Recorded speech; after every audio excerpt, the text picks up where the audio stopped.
A computer is really just a collection of switches that can either be on or off.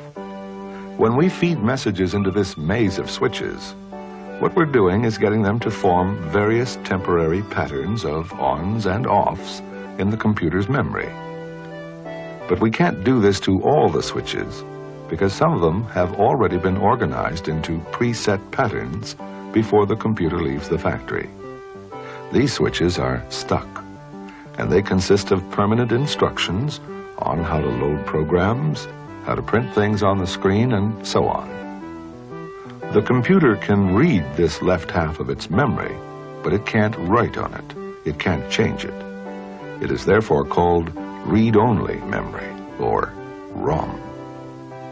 But the computer can, in a sense, write on the other half of its memory. This half is called random access memory, or RAM. Because the computer can write temporary messages anywhere it likes here, it has random access to this part of its memory. But if you switch the computer off and then on, the messages in its random access memory disappear.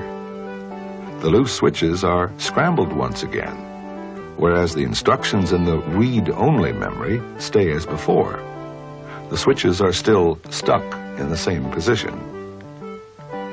Of course, you don't necessarily have to program messages into RAM yourself. You can load a ready-made program full of messages into it from a cassette or a disk. You can take the cassette or disk away and the messages will remain.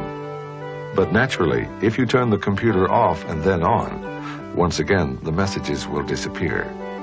But at least you've still got the originals on your cassette or floppy disk.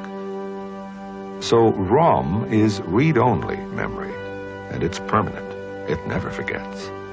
Whereas RAM is both read and write memory, and it's temporary. It forgets at the flick of a switch.